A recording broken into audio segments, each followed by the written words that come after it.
Hello dear students, जैसा कि आप जानते हैं कि मौसमी हालात बहुत ख़राब हैं, इसलिए हमारी एडमिनिस्ट्रेशन ने एक डिसीजन लिया है कि बच्चे का सिलेबस, जो स्टूडेंट्स का सिलेबस है, वो टाइम पे कवर हो। इसलिए हम ऑनलाइन मोड से आपको क्लासें ले रहे हैं।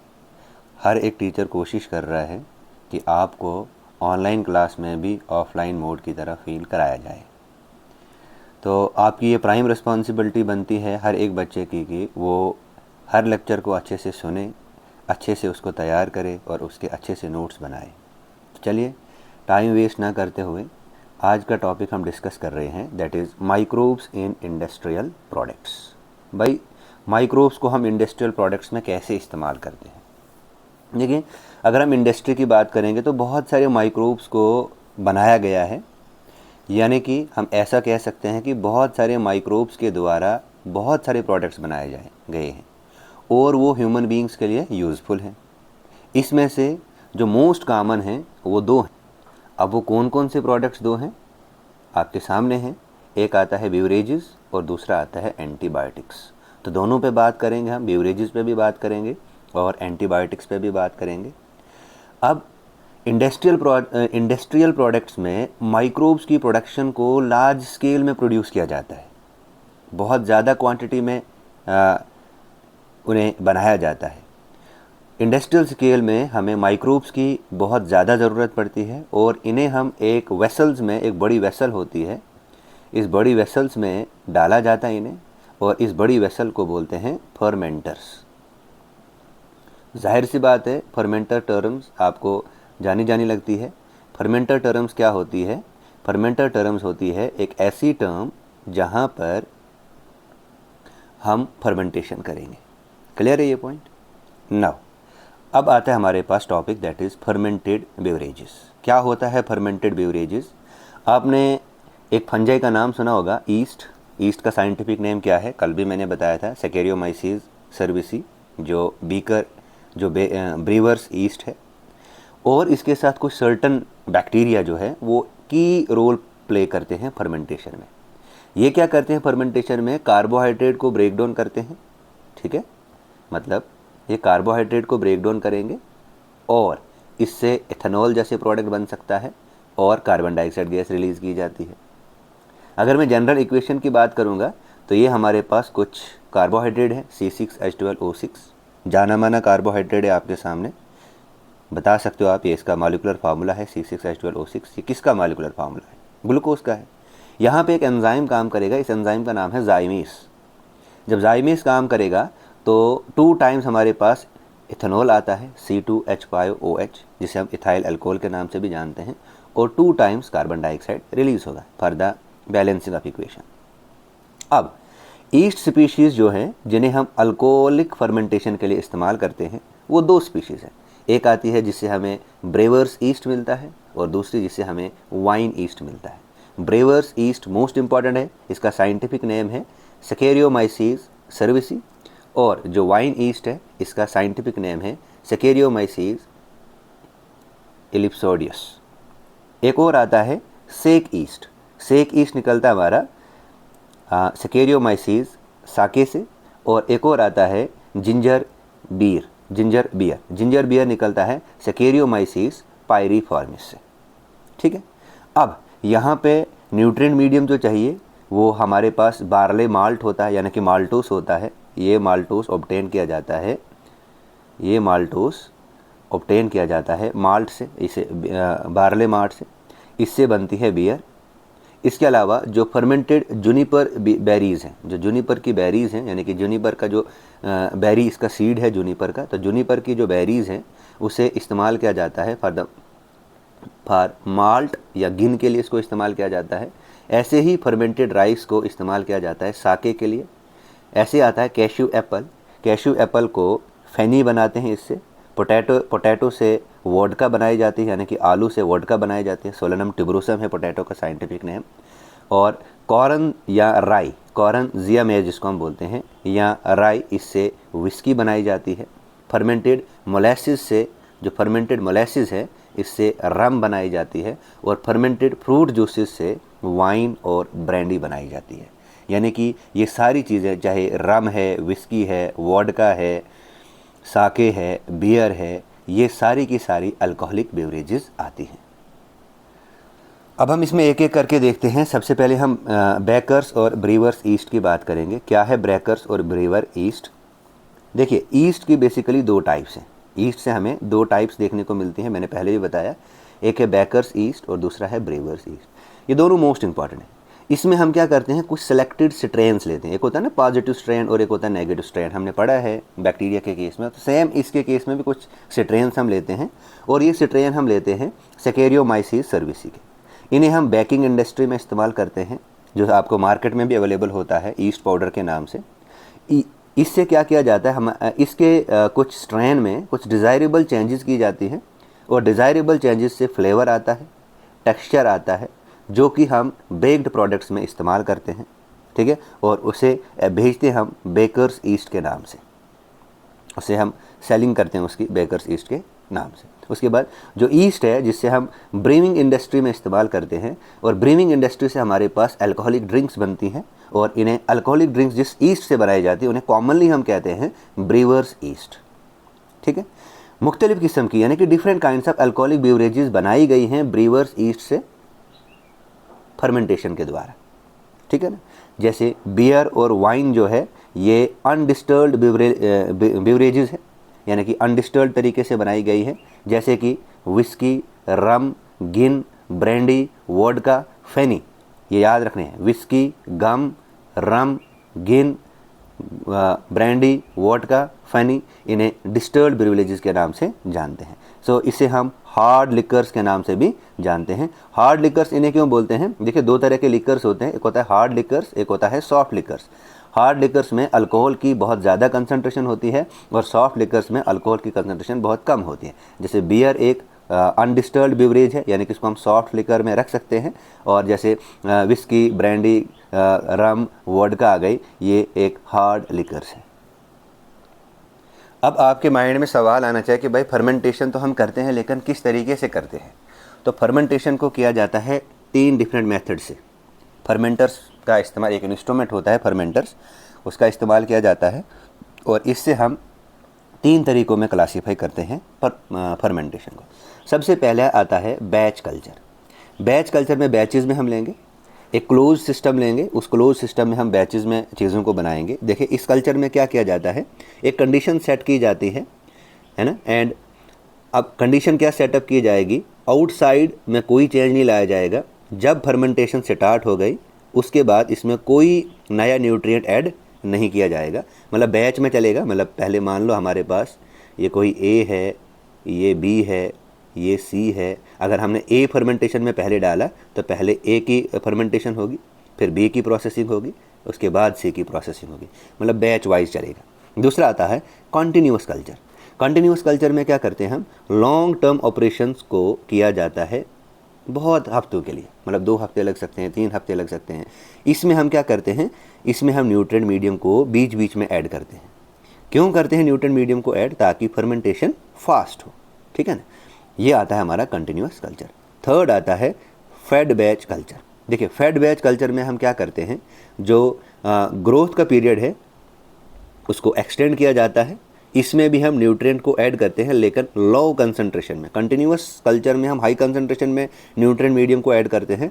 फेड बैच कल्चर में हम न्यूट्रिएंट्स को लो कंसंट्रेशन में ऐड करते हैं ड्यूरिंग द फर्मेंटेशन, और ज़्यादा न्यूट्रिएंट्स शुरू में इसको हम नहीं देते हैं, ठीक है ना। बैच कल्चर में हम किसी भी न्यूट्रिएंट का इस्तेमाल नहीं करते हैं। कंटिन्यूस कल्चर में हम न्यूट्रिएंट का इस्तेमाल करते हैं, लेकिन हाई कंसंट्रेशन में। फेड बैच कल्चर में हम न्यूट्रिएंट्स का इस्तेमाल करते हैं, लेकिन लो कंसंट्रेशन में। ये था हमारा फर्मेंटेशन के मेथड्स। इन फर्मेंटेशन के मेथड्स को हमने अच्छे से डिस्कस किया। नाउ अब हमारा टॉपिक आता है एंटीबायोटिक्स। देखिए, ये वेरी वेरी इंपॉर्टेंट टॉपिक है एग्जामिनेशन पॉइंट ऑफ व्यू से। देखिए क्या है एंटीबायोटिक्स।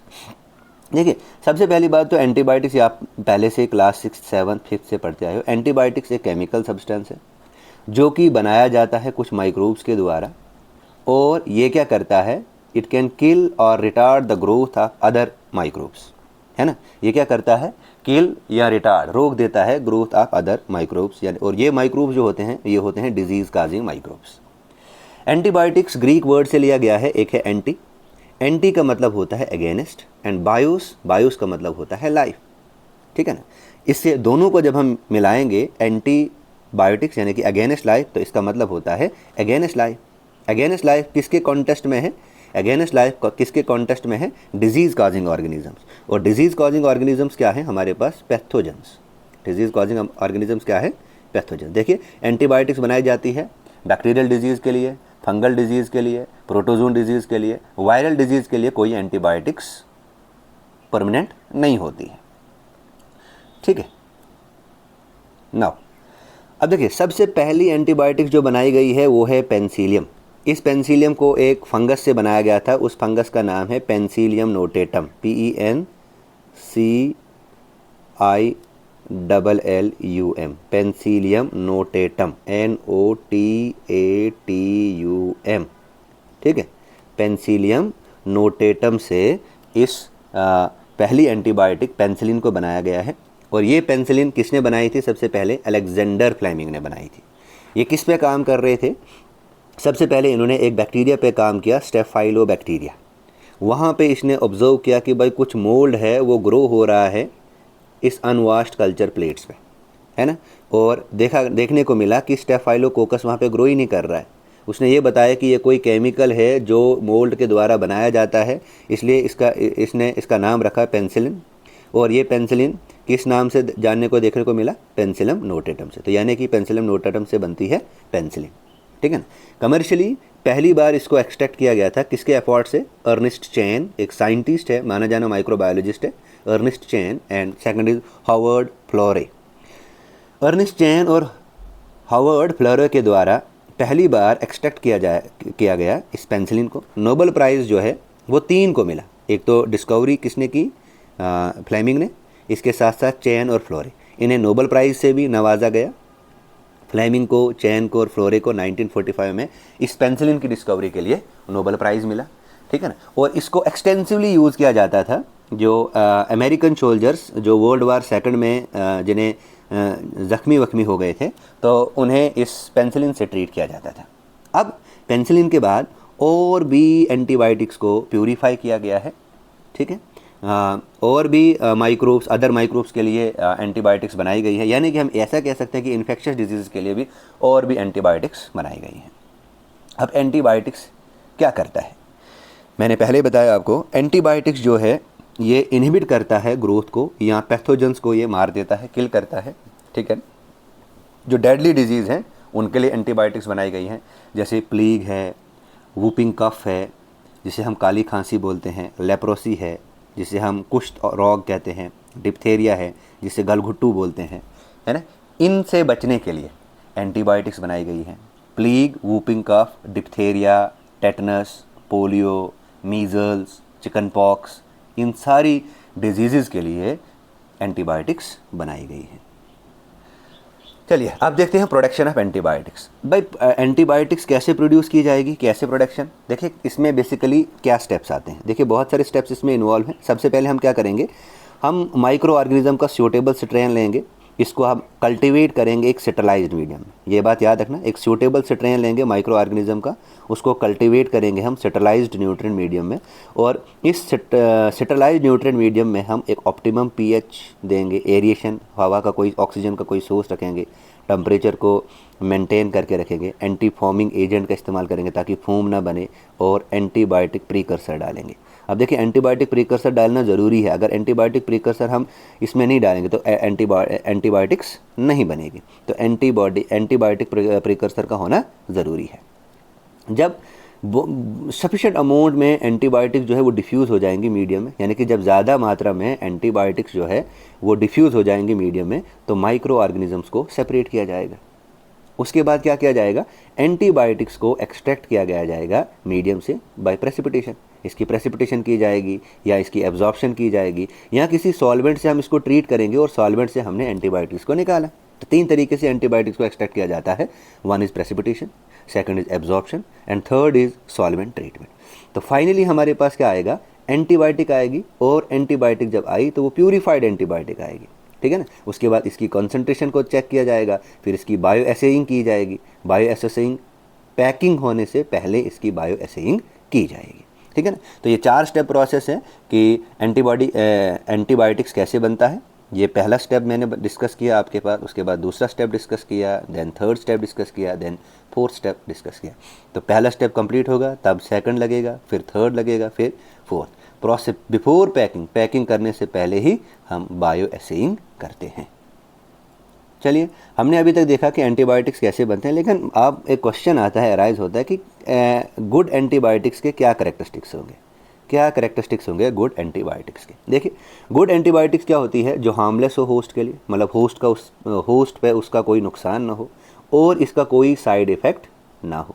एंटीबायोटिक्स का होना चाहिए क्विक एक्शन, एंटीबायोटिक्स का होना चाहिए क्विक एक्शन, और एंटीबायोटिक्स की होनी चाहिए एबिलिटी, इसमें कैपेसिटी होनी चाहिए कि वो पैथोजन को डिस्ट्रॉय करे, ठीक है।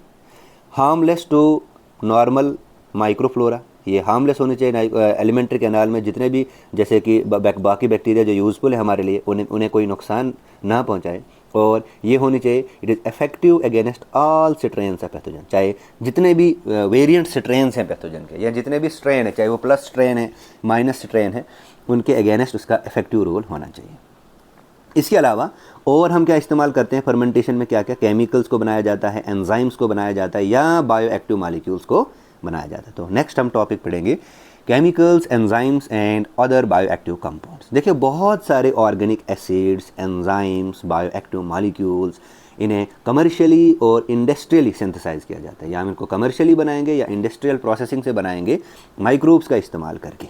तो सबसे पहले आता है इसमें ऑर्गेनिक एसिड्स। ऑर्गेनिक एसिड्स में भी कुछ इंपॉर्टेंट ऑर्गेनिक एसिड्स हैं, जैसे सबसे पहले आता है साइट्रिक एसिड। ये जो साइट्रिक एसिड है ये फर्मेंटेशन के द्वारा बनाया जाता है। किससे बनाया जाता है? एस्परजिलस निगर। एस्परजिलस निगर क्या है? एक फंजाई है, और इससे क्या किया जाता है, बहुत सारे कार्बोहाइड्रेट जैसे केन है, बीट है, मोलेसिस है ना, इनसे बनाया जाता है। रीसेंट ईयर में साइट्रिक एसिड को बनाया गया है इंडस्ट्रियल प्रोसेस से, ईस्ट से, है ना। और एक और आपने फंगा याद रखने हैं, कैंडेडिया लिपोलिटिका। कैंडेडिया लिपोलिटिका जो है, इसको एज ए न्यूट्रिएंट मीडियम इस्तेमाल किया जाता है, ठीक है। और इससे क्यों बनाया जाता है? Is deficient. और ये कैंडेडिया लिपोलिटिका एक न्यूट्रिएंट मीडियम है, और इस न्यूट्रिएंट मीडियम में किसकी डेफिशिएंसी? एक तो इसमें आयरन नहीं होता है, और दूसरा मैग्नीज नहीं होता है। साइट्रिक एसिड को हम इस्तेमाल करते हैं मेडिसिन्स में, डाइंग में, फ्लेवरिंग में, ठीक है। मतलब साइट्रिक एसिड को इन चीज़ों में, यानी मेडिसन, डाइंग और फ्लेवरिंग, कलरिंग के लिए भी इस्तेमाल किया जाएगा, दवाइयाँ भी बनाएंगी इससे, और फ्लेवरिंग के लिए भी इसको इस्तेमाल किया जाएगा। नाउ ऑर्गेनिक एसिड में दूसरा हमने पढ़ा साइट्रिक एसिड। दूसरे नंबर पे आता है हमारा एसिटिक एसिड। एसिटिक एसिड को कमर्शियली बनाया जाता है फर्मेंटेड अल्कोहल से, है ना। अब इसमें किसका इस्तेमाल किया जाता है? एसिटिक एसिड बैक्टीरिया का। अब बैक्टीरिया कौन सा है इसमें? एसिटोबैक्टर एसिटी। याद रखना, एसिटोबैक्टर एसिटी। एसिटोबैक्टर एसिटी से बनाया जाता है एसिटिक एसिड। जब हमने विनेगर बनाना होगा या वाइनगर बनाना होगा तो उसमें एसिटिक एसिड का इस्तेमाल किया जाता है। इसके अलावा इस एसिड को हम फार्मास्यूटिकल्स में इस्तेमाल करते हैं, कलरिंग एजेंट्स में इस्तेमाल करते हैं, एज ए इंसेक्टिसाइड हम इस्तेमाल करेंगे, और प्लास्टिक बनाने में भी इसका इस्तेमाल किया जाता है। थर्ड नंबर पे आता है हमारा लैक्टिक एसिड। लैक्टिक एसिड को बनाया जाता है फर्मेंटेबल कार्बोहाइड्रेट से, ठीक है। और फर्मेंटेबल कार्बोहाइड्रेट जैसे कॉर्न है, मेज़ का इस्तेमाल करेंगे, पोटैटो का स्टार्च, मेज़ का साइंटिफिक नेम जिया मेज़, पोटैटो का scientific name Solanum tuberosum, molasses का इस्तेमाल करेंगे, और वे का इस्तेमाल करेंगे। वे क्या है? एक वाटरी पार्ट है, मतलब वाटर कंसंट्रेशन ज़्यादा होती है जब हम कर्ड से इसको सेपरेट करेंगे, और इसमें बैक्टीरिया का भी इस्तेमाल किया जाता है। बैक्टीरिया जैसे कि लैक्टोबैसिलस बुल्गेरिकस, क्या? लैक्टोबैसिलस बुल्गेरिकस और लैक्टोबैसिलस डेलब्रूकी, है ना। बुल्गेरिकस और डेलब्रूकी ये दोनों स्पीशीज़ हैं लैक्टोबैसिलस की, इसका इस्तेमाल किया जाता है। उसके बाद फोर्थ आता है हमारा, that is butyric acid. Butyric acid को भी फर्मेंटेशन के द्वारा बनाया जाता है। इसमें एक्टिवली एक बैक्टीरियम का इस्तेमाल किया जाता है। इस बैक्टीरियम का नाम है क्लोस्ट्रीडियम एसिटोब्यूटाइलिकम। क्या? क्लोस्ट्रीडियम एसिटोब्यूटाइलिकम। और ये जो है ये रेंसिड बटर में देखने को मिलता है। पहला ऑर्गेनिक एसिड जो माइक्रोबियल फर्मेंटेशन से बनाया गया, ये मोस्ट इंपॉर्टेंट है, नोट करके लिखना है आपने। पहला ऑर्गेनिक एसिड जो माइक्रोबियल फर्मेंटेशन से बनाया गया वो है हमारा लैक्टिक एसिड, और इसको किसने बनाया था? सिचिली ने बनाया था 1789 में। ना हमने देखा कि हमने ऑर्गेनिक एसिड्स कैसे बनाए फर्मेंटेशन से। अब कुछ एंजाइम्स को भी बनाया जाता है फर्मेंटेशन से। अब कौन कौन से एंजाइम बनाए जाते हैं? सबसे पहले आता है कि वो माइक्रोब जो एंजाइम्स की प्रोडक्शन में इस्तेमाल होते हैं, जैसे एक एंजाइम है, इस एंजाइम का नाम है लाइपेस। ये लाइपेस बनाया जाता है कैंडिडा लिपोलिटिका से। क्या? कैंडिडा लिपोलिटिका से। और किससे? जियोट्राइकम कैंडिडम से। ठीक है, जियोट्राइकम कैंडिडम और कैंडिडा लिपोलिटिका से लाइपेस बनाया जाता है, और इसे इस्तेमाल किया जाता है एज डिटर्जेंट फॉर्मुलेशन। ठीक है ना। और जो क्या करता है, ये डिटर्जेंट फॉर्मुलेशन से ऑयली स्ट्रेन जो हमारी लॉन्ड्री में होते हैं उसको रिमूव किया जाता है। उसके बाद पैक्टिनेस एक और एंजाइम है, पैक्टिनेस एक और एंजाइम है जिसको निकाला जाता है बेसोक्लाइमस फुलवा से, बेसोक्लाइमस फुलवा से। प्रोटीएस के साथ साथ इससे हम और इस्तेमाल करते हैं as a clearing of bottled juices. फिर एक और एंजाइम है जिसका स्ट्रेप्टोकाइनेस, स्ट्रेप्टोकाइनेस। ये एक एंजाइम है जिसको एक बैक्टीरियम से निचोड़ा गया है, एक बैक्टीरियम से एक्सट्रैक्ट किया गया है। इस बैक्टीरियम का नाम है स्ट्रेप्टोकोकस, और ये स्ट्रेप्टोकोकस से और क्या किया गया है? मॉडिफाइड बाय जेनेटिक इंजीनियरिंग, मतलब रिकॉम्बिनेंट डीएनए टेक्नोलॉजी का इस्तेमाल किया गया है, और इससे बनाया गया है क्लॉट बस्टर, है ना। और ये क्लॉट बस्टर क्या करता है? ये रिमूव करता है क्लॉट्स को from the blood vessels of patient. तो स्ट्रेप्टोकाइनेस मोस्ट इंपॉर्टेंट एंजाइम है जो किसके लिए इस्तेमाल होता है? एज अ क्लॉट बस्टर इस्तेमाल होता है, जो क्या करता है? रिमूव करता है क्लॉट्स को ब्लड वेसल्स से, ठीक है, पेशेंट की ब्लड वेसल से, जिसको मायोकार्डियल इन्फेक्शन होगा। ये आपने क्लास 11th में ह्यूमन फिजियोलॉजी में पढ़ा होगा कि what is myocardial infection.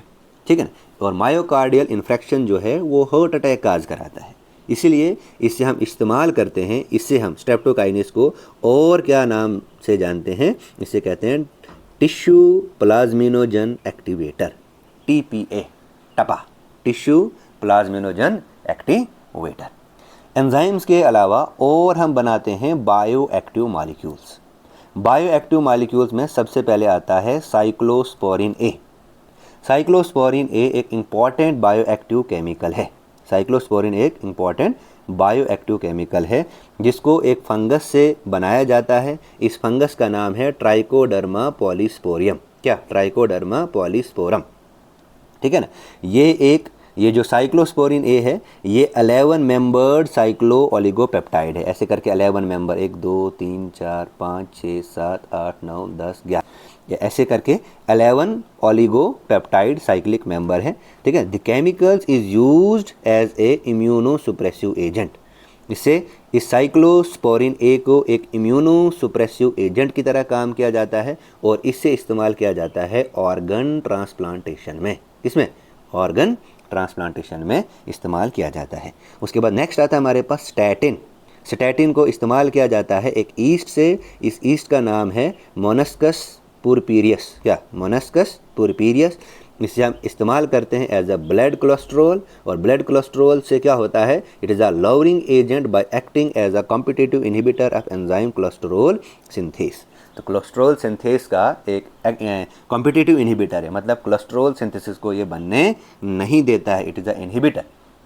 Clear है ये चीज़? तो ये था हमारा आज का टॉपिक। होप है आपको ये टॉपिक अच्छे से समझ में आया होगा। Thank you for watching the video and thank you for your corporations. All the best.